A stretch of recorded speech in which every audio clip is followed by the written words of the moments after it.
안녕하세요. 워런 버핏처럼 매일 신문을 박진모와 함께 읽으면서 투자의 고수가 됩시다. 웜의 신박 1월 5일 오늘 금요일 순서입니다. 네, 머리가 좀 지저분해가지고 일부러 이렇게 안경을 좀 올렸습니다. 그리고 어제 댓글에도 목이 좀 추워 보인다. 맞습니다. 이 목 뒤에 이게 경추인가요?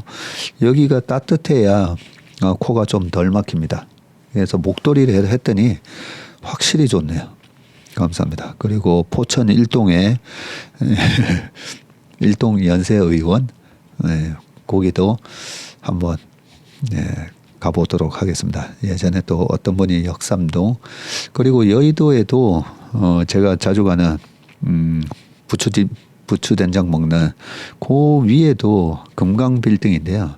그 이비인후과 갔었는데도 약을 3일째 안 먹어도 거의 한 약을 2-3번 먹었는데 보통은 한 달 가는데 꽤 오래 갔었던 걸로 기억이 나는데 효과가 되게 좋았었거든요.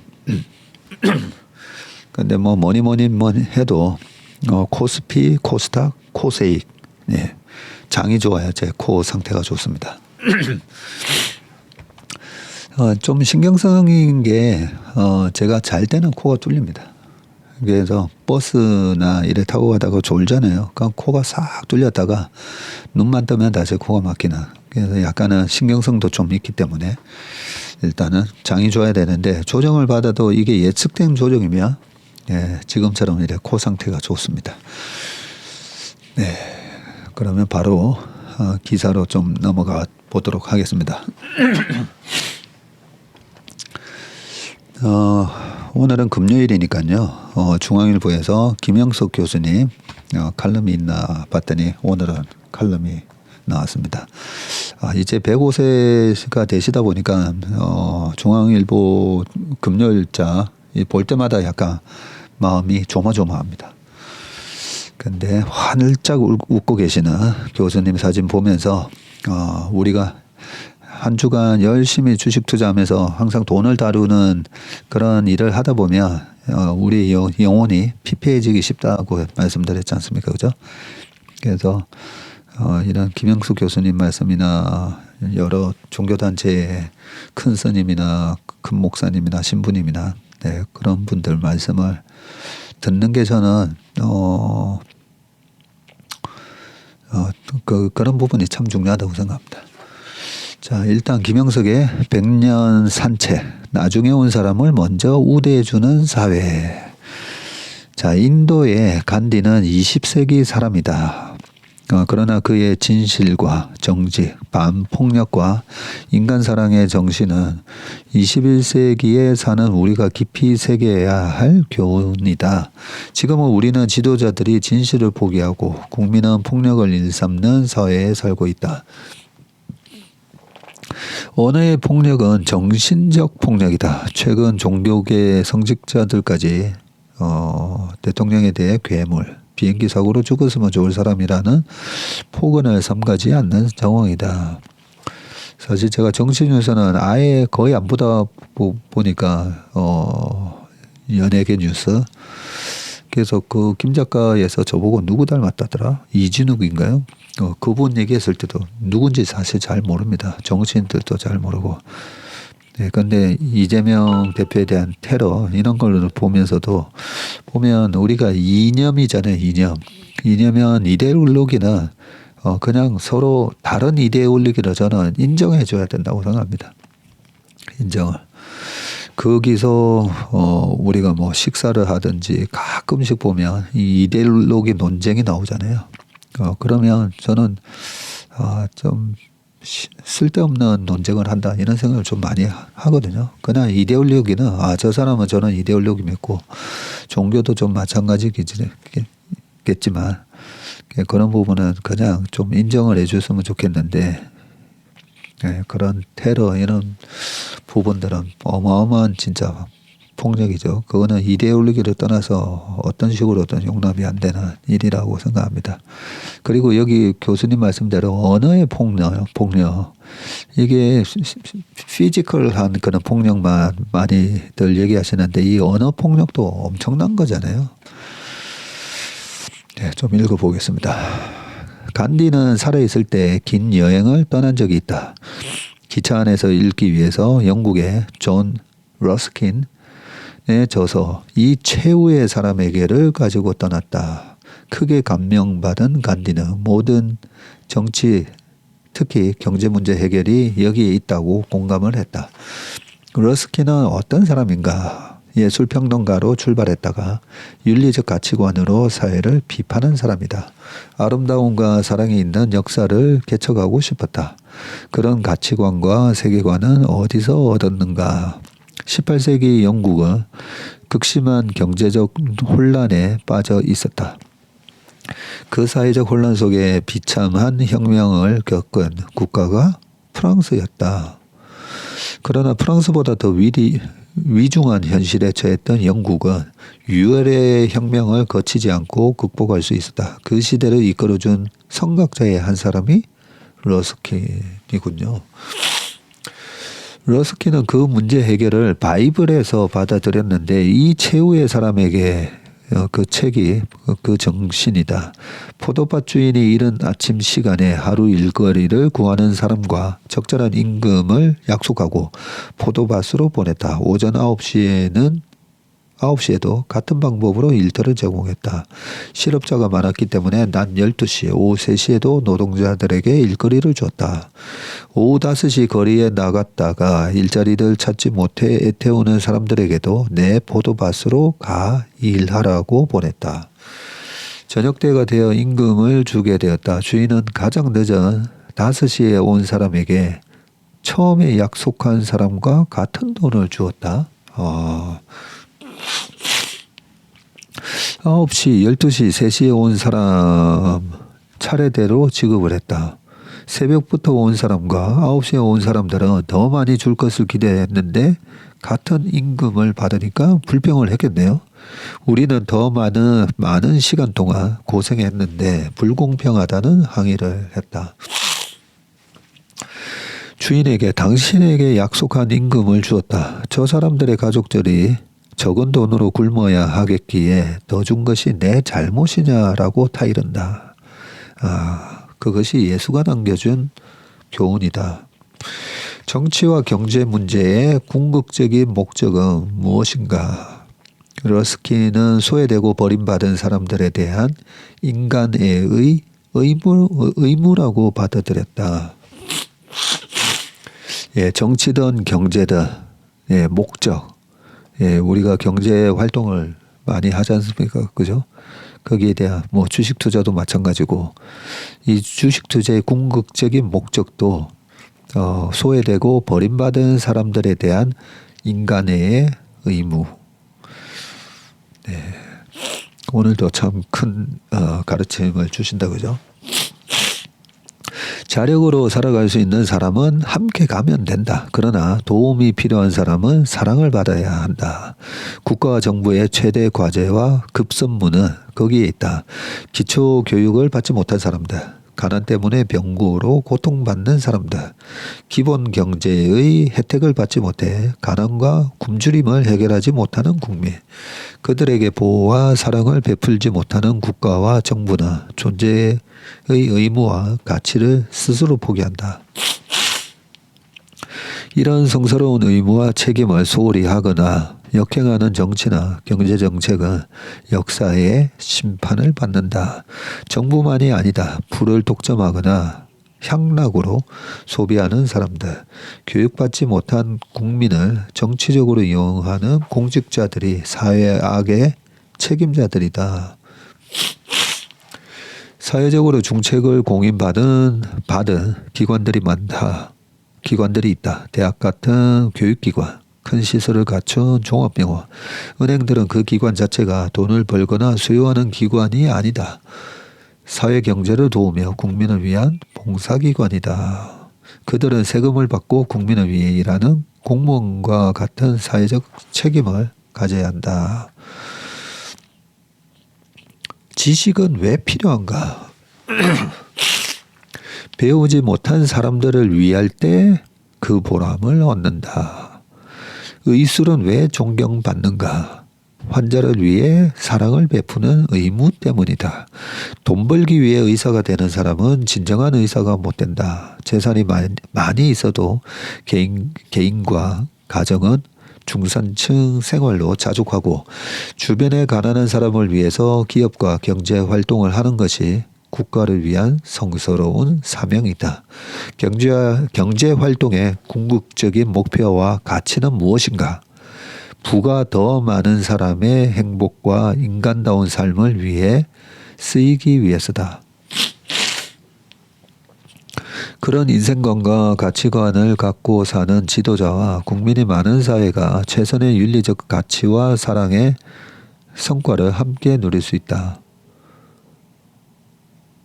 러스킨과 간디가 공감한 진리는 정의로운 공정성은 필수적이며 언제나 타당성을 갖는다는 것이고, 그러나 그 정의로움만으로 인간적인 삶의 가치가 완결되는 것은 아니다.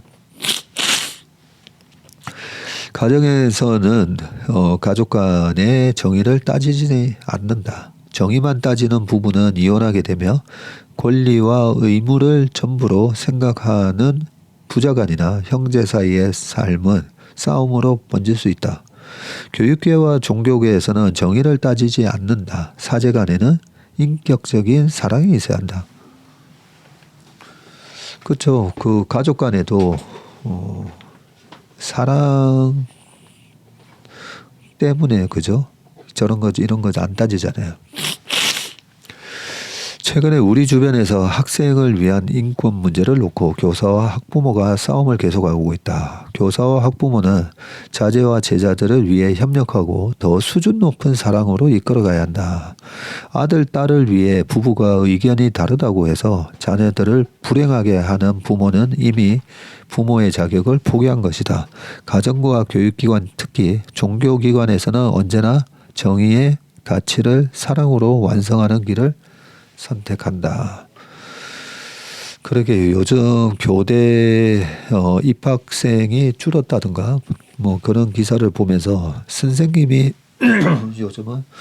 요즘은 존경받지 못하고 선생님들이 작년에 여기 여의도 와서 또 검정색 옷을 입고 시위를 좀 많이 하셨었거든요.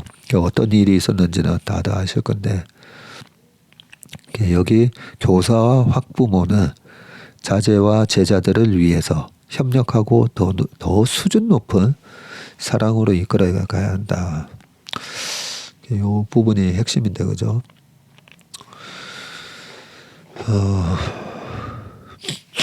대한민국의 역사도 그렇다. 가장 낮은 국가는 강자가 약자를 지배하는 권력 국가가 된다. 우리도 4.19 이전과 군사정권 기간에 그런 사회에 살았다. 그 한계를 극복하면서 법이 권력을 지배하는 법치국가로 성장한 것이 지금의 대한민국이다. 그러나 이제부터는 도덕과 인간의 질서가 열매 맺는 국가로 새로 태어나야 한다. 정치는 주어진 이념이나 정권을 위해 존재하지는 않는다. 국민의 행복과 인간 가치를 위해 봉사해야 한다. 그 본질은 나중에 온 사람을 먼저 위해주는 인간의 정신이다. 그 사랑을 베푸는 사람이 감사와 존경의 대상이 된다. 네. 오늘 저희 회사에 최슬림 모닝브리프 보면 오른쪽에 교육생 2명이 왔습니다. 저희가 인턴이라고 부르지 않는 이유가 여기 와서 저희가 많이 이렇게 금융 교육을 시키는 차원에서 와서 한 달이든 2달이든 배워가는 거기 때문에 교육생이라고 저희가 하는데, 주식에 관심을 갖는 학생들이 있잖아요. 그 학생한테 제가 좀 전에도 얘기한 게 주식은 3년 한 사람이 30년 한 사람보다 더 잘할 수 있는 게 주식 바닥이다라는 얘기를 하면서 인피니티 때 이제는 거의 10년 됐겠네요. 이력서를 하나 받았었는데 그 이력서에 여의도 고등학교 나오고 거의 수석 졸업했었던 건데 그 학벌도 되게 좋습니다. 하고 대학원도 다 스카이 대학 다 나오고 그 다음에 로스쿨 들어가가지고 또 하고 근데 결국은 이제 법조계로 가지는 못하고 32살인데 이력서가 온 거예요. 32살인데. 그래서 제가 이력서를 딱 보면서 참 부모님 하라는 대로 다 성실하게 부모님 말씀 다 듣고 공부하는 학생인 것 같더라고요. 근데 이게 좋은 것 같아. 로스쿨 가는 게 좋을 것 같아. 그래서 본인 학부에 전공하고 또 다르게 유도 왔다가 금융을 하는 게 나을 것 같아서 또 금융도 했다가 막 그렇게 했는데 32살까지 경력이 없는 거예요. 그래서 이거는 우리 사회의 책임이기도 하다. 그런 생각이 들어서 저희 대표님한테 일단 3개월 인턴 시켜보고 아니다 싶으면 그냥 인턴으로 보내고 굉장히 애티튜드가 좋으면 뭐 좋은 대학교 나왔으니까 어느 정도의 그런 업무 능력은 있다라고 보면 제일 중요한 게 이제 애티튜드니까요.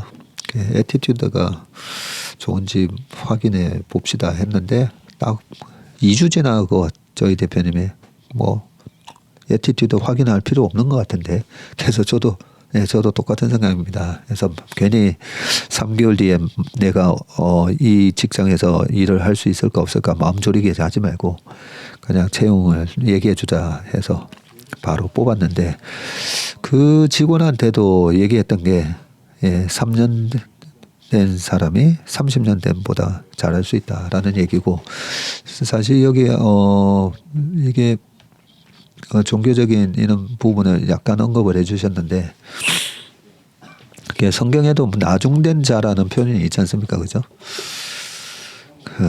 그리고 어린이와 같지 않으면 뭐 천국에 갈 수 없다 이런 말씀도 있고 한데 주식 시장이 저는 그렇다고 생각합니다. 용접이나 이런 여러 가지 실제로 우리가 어떤 기술 많은 기술은 경륜이 쌓이면 쌓일수록 그리고 초밥을 만든다든지 그죠? 의술도 마찬가지라고 생각하는데 근데 주식은 조금 다른 부분이 있습니다. 물론 그 펀더멘탈하고 기업 가치 분석 이런 거에 대한 기본적인 자질을 만들기는 해야 되는데 그 뒤에는 마음 관리도 해야 되고 자기 관리 엄청난 게 필요합니다. 그런데 결과가 어떻게 되냐면요.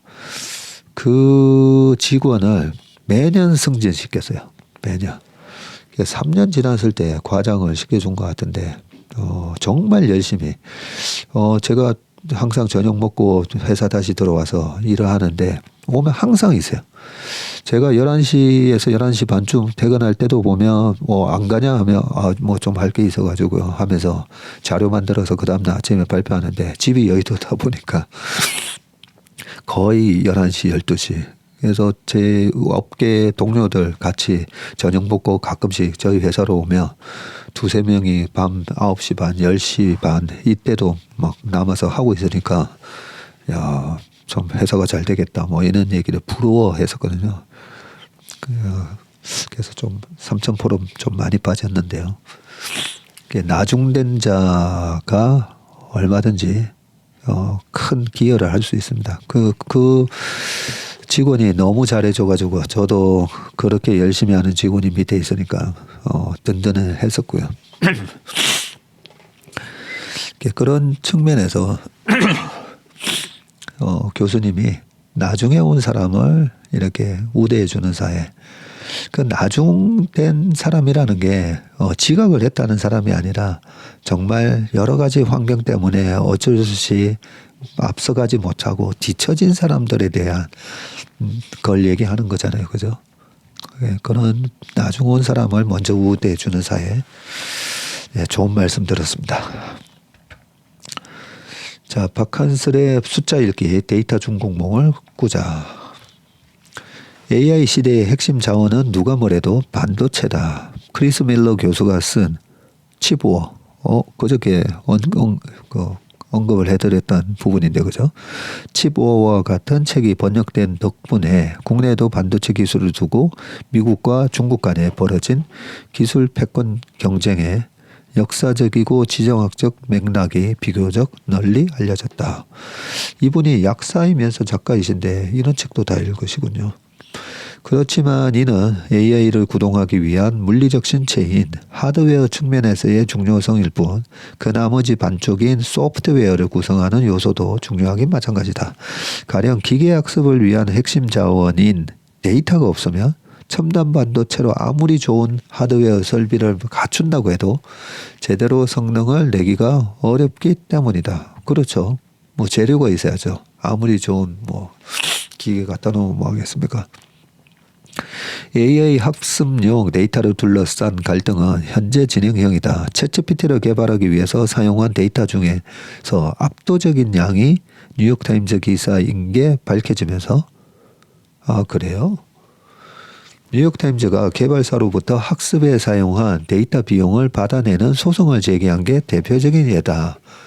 챗GPT를 개발하기 위해 사용한 데이터 중에서 압도적인 양이 뉴욕타임즈 기사이네요. 이런 거 보면 우리가 지금 매일매일 신문을 읽는 게 웬만한 챗GPT가 그렇게 데이터를 활용을 하는 게 뉴욕타임즈 기사이니까 우리도 그죠. 매일매일 이렇게 신문을 읽으면서 얻는 지식들이 우리 머릿속에 계속 지금 축적이 되고 있습니다. 거의 챗GPT하고 거의 비슷한 수준으로 우리도 가고 있는 겁니다. 테슬라 CEO인 일론 머스크가 트위터 인수 후 내렸던 조치도 비슷한 맥락이다. 머스크는 트위터 내용을 무단으로 크롤링해서 데이터화하지 못하게 막음으로써 트위터 유저들이 만든 독점적인 데이터를 자원화하겠다는 뜻을 노골적으로 나타냈다. 기계적 크롤링 차단도 잘 하지 않는 국내 환경과는 큰 차이다. 그러니까 굳이 왜 트위터를 인수를 하나 했는데 그 트위터에서 왔다 갔다 하는 엄청난 그 데이터들을 머스크는 활용을 하려고 생각을 하고 있었대요. 다 계획이 있었다 그죠? 현재도 전 세계의 데이터 생산량은 지수적으로 늘어나고 있다. 2017년에 세계에서 생산된 디지털 데이터의 양이 약 3.5 제타바이트였는데 올해인 2024년엔 그 10배인 35 제타바이트의 데이터가 생산될 것으로 예상된다. 예전에 이 숫자 단위 한번 한 적이 있었는데 그죠? 테라바이트, 뭐 기가바이트, 뭐 이러면서 그 위에 쭉 올라가는데 제타바이트가 어디에 있었는지 기억이 잘 안 납니다. 합성형 데이터의 막대한 가치를 고려하면 이미 다른 나라보다 디지털화가 많이 진행된 우리나라도 일종의 데이터 산유국이 됐다고 할 수 있다. 그렇지만 물리적 이전이 불가한 중동의 유전과 달리 디지털 데이터는 추출부터 이전까지 너무 쉬운 게 문제다. 최근에는 미국을 제외한 주요 선진국에서 이런 문제점을 인식하고 데이터 주권이란 개념을 중심으로 보호무역과 같은 형태로 데이터 유출을 막으려고 하고 있다. 문제는 국내의 데이터 산업화 인식이 아직 희박하다는 점인데 빅데이터라는 개념이 대중화된 덕분에 데이터 축적의 중요성은 알려졌지만 데이터를 현지화, 로컬라이제이션하고 외부로 유출하지 못하도록 하는 조치의 중요성은 제대로 논의되질 못했다. 이와 대조적인 게 중국인데 중국은 2020년 데이터 안전법을 제정해서 데이터를 경제사회적 중요성에 따라 등급화된 형태로 분류하고 데이터 국외 이전 등을 철저히 감독하는 형태의 데이터 보호 조치를 수행하고 있다. 우리나라는 아직 개인정보의 국외 유출을 제한하는 수준에 그치고 있는데 엉뚱한 분야가 아니라 데이터 자원 보호 측면에서 중국을 본받으려 노력해야 하지 않을까. 굉장히 중요한 얘기를 해주셨네요. 중국이 사실 저희 형님이 이제 중국 전문가이시다 보니까 그 얘기를 벌써 몇 년 전에 해주셨거든요. 알리바바 마윈을 중국 정부가 한마디로 약간 길들이기 했잖아요. 그리고 알리바바 주가가 많이 빠졌는데 그 빠진 이유 중에 하나도 그게 이제 홍콩의 금융기관 이런 데서도 이제 소문이 돈 게 알리바바를 국유화시키려고 한다. 왜냐하면 알리바바가 인민들의 데이터가 너무 많다는 거예요. 인민들이 뭘 사고 팔고 뭐에 관심이 있고 이런 거에 대한 부분들이 너무나 많기 때문에 이 데이터를 갖고 그 회사가 또 미국에 상장도 돼 있었고 그런 부분을 가지고 알리바바가 됐든 텐센트가 됐든 바이두 뭐 등등이 있지만 그런 거를 국유화시키려고 한다. 그 데이터의 중요성을 알고 있는 거죠. 그래서 2020년 데이터 안전법 이런 것도 제정하고 있는데 그런 측면에서는 마지막 말씀처럼 중국을 본받으려고 노력해야 하지 않을까. 100번 저도 동의하는 바입니다. 하지만 이 데이터들을 이렇게 자원화 시키기 전에 저도 과거에 주식시장의 데이터들 너무 쉽게 우리가 공짜로 막 많이 쓰고 있거든요. 제가 대신 사이버스를 쓰고 있는데 그 돈 한 150만 원 넣어놓고 공짜로 이 데이터를 다 쓰고 있는 거잖아요. 이런 부분들이 우리가 너무 좀 예전에도 보면 그 뭐 시장에 가서 야채나 이런 거 살 때 이래 덤으로 더 주는 그런 정의 문화다 보니까 이 데이터에 대해서도 되게 후한 게 아닌가 뭐 그런 생각합니다. 저는 그 3프로 TV 아니면 뭐 연합이든 아니면 815가 됐든 그런 데에서 출연 요청이 왔을 때 그 많이 나가서 우리 저쪽에 어서 라이언스도 마찬가지고 그 사실 양질의 이런 데이터를 일반 투자자들이 접할 수가 없었잖아요. 그런 측면에서 저는 3프로 TV가 큰 역할을 했다고 봅니다. 그 전에도 한경화우부터 해가지고 경제 채널들이 있었지만 거기 잘 출연을 하지 않는 진짜 이런 뭐 학교의 교수님을 비롯해서 그런 분들을 많이 끄집어냈잖아요. 그런 끄집어낸 그 역할을 3프로 TV를 비롯한 뭐 김 작가도 있고 많은 경제 유튜버들이 그 큰 역할을 했다고 하기 때문에 그런 부분에 대해서는 우리가 좀 존중을 해줘야 되지 않나 그런 생각합니다. 자, 그 다음은요. 오이 속의 이달의 예술 베토벤으로 만든 새해. 우리가 이 주식을 하면서 마음 관리를 잘해야 되기 때문에 음악이 됐든 그림이 됐든 이 예술의 세계에 대해서도 억지로라도 좀 관심을 가져야 됩니다. 새해를 맞이하는 세계적인 음악 리추얼 중에 하나는 베토벤의 교향곡 9번 합창 듣기일 것이다. 며칠 전인 작년 12월 31일에는 정명훈의 지휘로 원코리아 오케스트라가 이 교향곡을 성악가 황수미, 김선정, 김요셉, 강영규와 함께 연주를 했고 서울시향은 이미 12월 21일과 22일 얍 판츠베덴의 지휘로 이 곡을 연주했고 성악가 양송미, 김우경, 서선영, 박주성이 연주에 참여했다고 합니다. 전통적으로 시향은 한 해를 마무리하며 이 곡을 들려주는데 작년에는 김선욱의 지휘로 연주되었다. 외국도 마찬가지다. 독일 뮌헨에서도 12월 28일 날 바스티안의 지휘로 뮌헨 심포니가 합창 교향곡을 연주했고 29일에는 함부르크 신 필하모니 또 무대에 올렸다.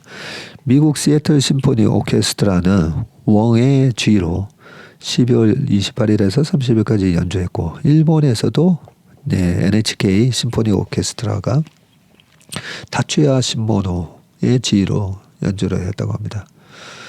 한 해를 마무리하고 새로운 해를 맞이하면서 왜 우리는 합창 교향곡을 듣고 싶어 할까? 여기에는 여러 가지 이유를 찾을 수 있겠지만 사악장이 그 이유의 핵심일 것이다. 그러게 좀 궁금하네요. 예, 그 웅장한 이제 합창의 교향곡의 그 노래 소리를 들으면 되게 마음이 좀 감동도 있고 그죠? 뭔가 새해를 맞이하기 전에 어떤 각오 뭐 이런 것도 느껴지고 하는데 베토벤은 거의 10여 년 동안 자신의 교향곡 창작의 최고봉이 되는 이 D단조 교향곡을 구상하면서 작품의 중심 아이디어를 실러의 환희의 송가에서 찾았다. 당신의 부드러운 날개가 쉬는 곳에 인류는 형제가 될 것입니다. 라는 식구가 포함된 실러의 이 시는 베토벤에게 자신의 예술 세계를 펼치는 중요한 계기가 되었다고 하네요.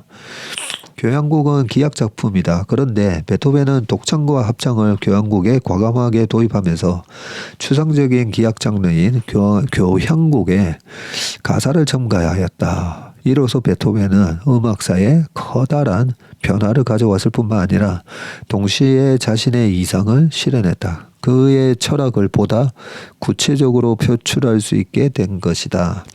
사실 베토벤에게 사상과 음악은 분리될 수 없는 것이었고 정신세계를 음악에서 적극적으로 나타내는 것이 중요했다. 실러의 송가 앞에 베토벤이 스스로 첨가한 글은 이러한 생각을 잘 보여준다. 오 친구들이여, 이런 음들이 아닐세. 보다 아늑한 것을 우리 노래하세. 그리고 보다 환희에 찬 것을. 이런 노랫말이 있어서 우리가 또 듣나 봅니다. 환희에 찬 2024년이 됐으면 좋겠습니다. 환희의 송가. 최정혁의 마켓 나우 1월 지표 3중주와 새 미국 증시. 예, 음악 용어가 계속 나오네요. 3중주. 새해가 밝으면 주식시장은 1월 성과에 주목한다. 한 해를 시작하는 1월의 주가 움직임이 한 해 전체의 투자 성과를 좌우하는 경향이 강해서다. 네, 그 강원국 작가도 이번에 저랑 같이 1월 1일 날 출연해서 1월 5일간의 거래가 되게 중요하다. 그걸 보고 시장 판단을 하겠다. 그리고 미국에 있는 텀리도 거의 똑같은 얘기를 하더라고요. 올해 시장 5일 동안 시장 보고 판단하겠다. 그 정도로 1월이 전체 시장에 대해서 약간의 시그널링 효과가 있긴 합니다. 자세히 생각해 보시면 22년 1월 달에 그때 1월의 시장이 되게 안 좋았어요. 그때가 코스닥이 거의 1월 달은 좋은데 그때 코스닥도 와장창 무너지고 싸한 분위기를 연출했었죠. 자, 마치 점성술사가 천체의 규칙성에서 미래를 읽어내듯 허씨는 주식시장의 규칙성으로 주가의 방향을 예측했다. 예, 엄청 중요한 얘기다, 그죠? 주식시장의 규칙성. 과연 주식 규칙성이 있나?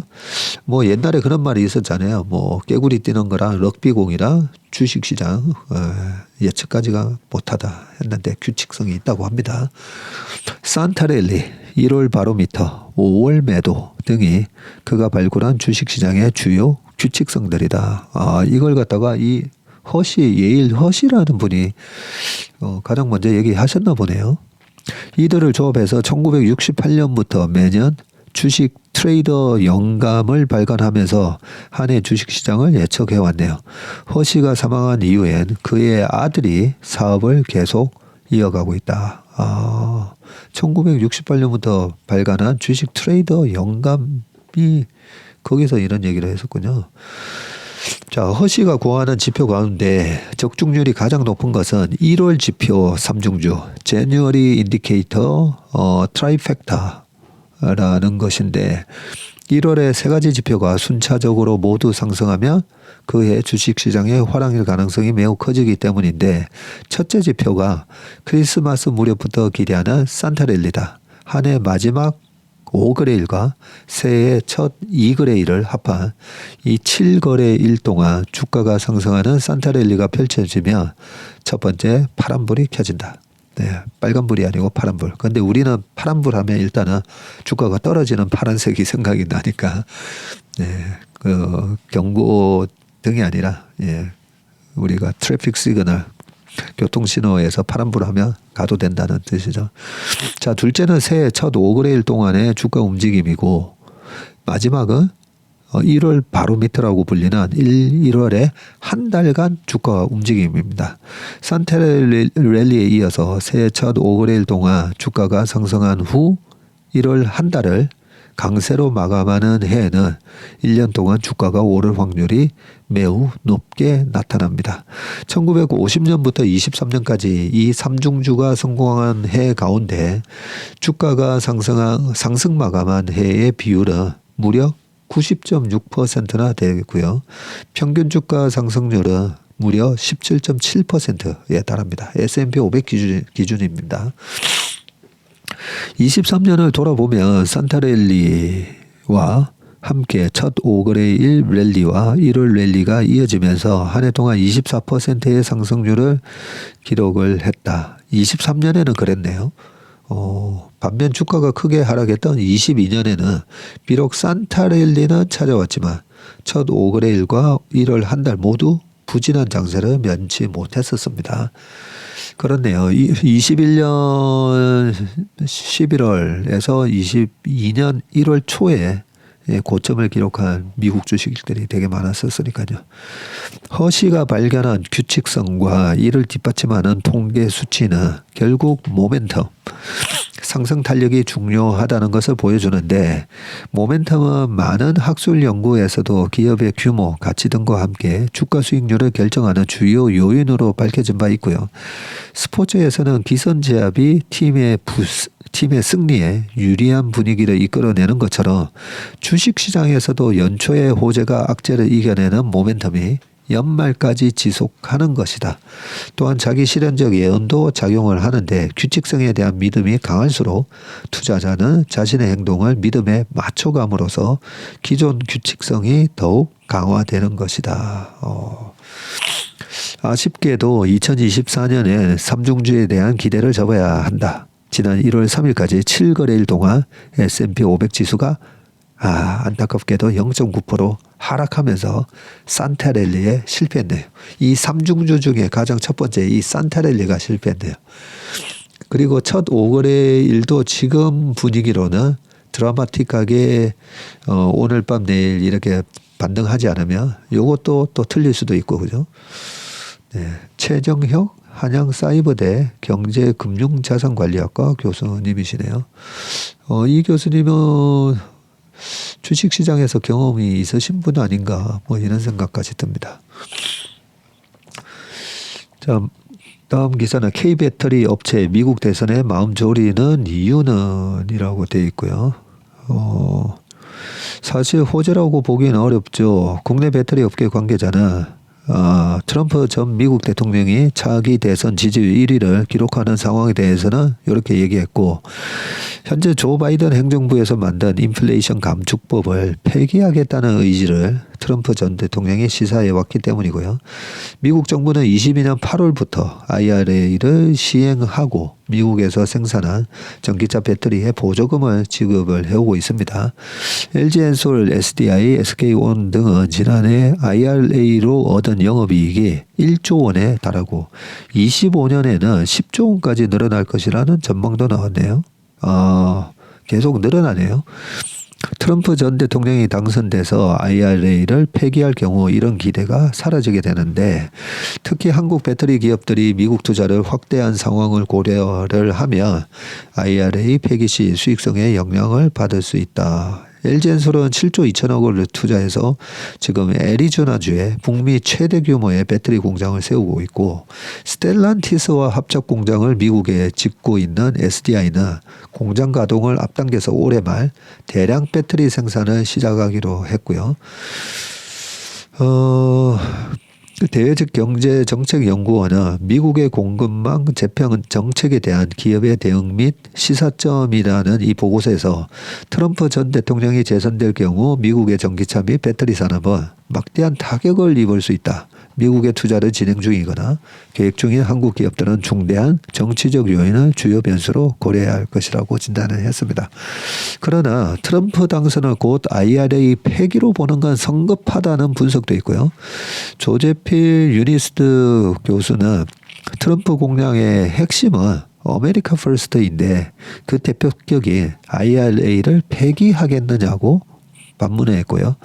게다가 IRA 폐기는 의회 상하원의 과반수 동의를 얻어야 해서 트럼프 전 대통령의 의지보다는 의회의 구성이 더 중요한 면도 있다. 그래서 트럼프 전 대통령이 당선되더라도 IRA를 폐기하기보다는 일부 조정하는데 그칠 것이라는 전망이 나온다.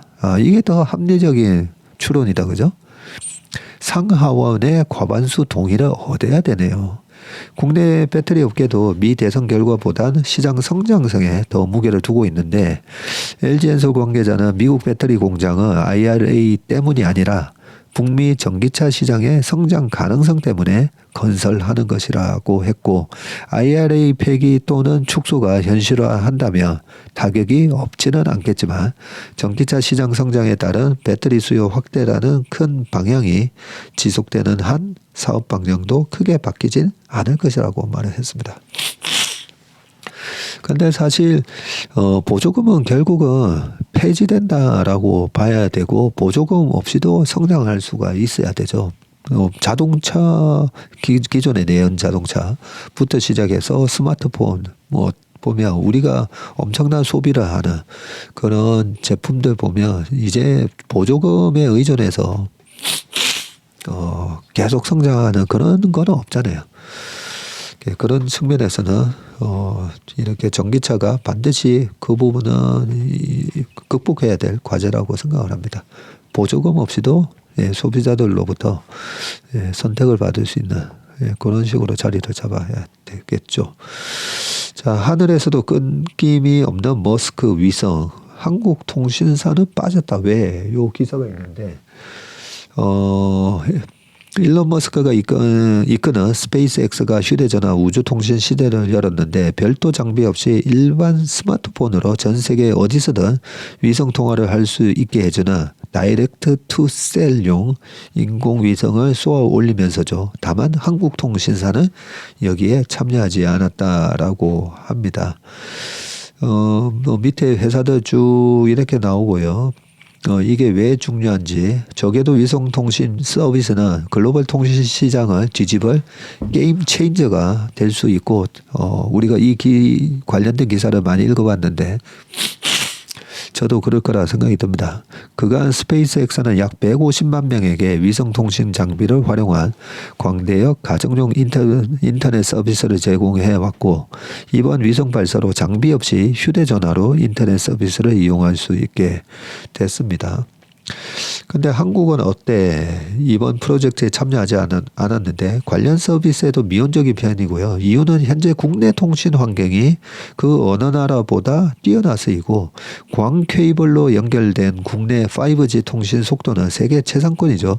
일반 통신 소비자들이 속도가 느린 위성 통신을 굳이 쓸 이유가 없고 유선 통신망 자체도 촘촘하게 깔려 있어서 음영지대도 별로 없기 때문입니다. 이 위성 통신은 아무래도 러시아, 중국, 미국 이렇게 호주 이렇게 큰 데서가 아무래도 더 효율적이겠죠. 우리나라처럼 인구 밀집도가 높은 나라에서는 아마 필요가 없어서 그렇다라는 얘기고 그 밑에 내용은 한번 좀 읽어보시길 바라겠습니다.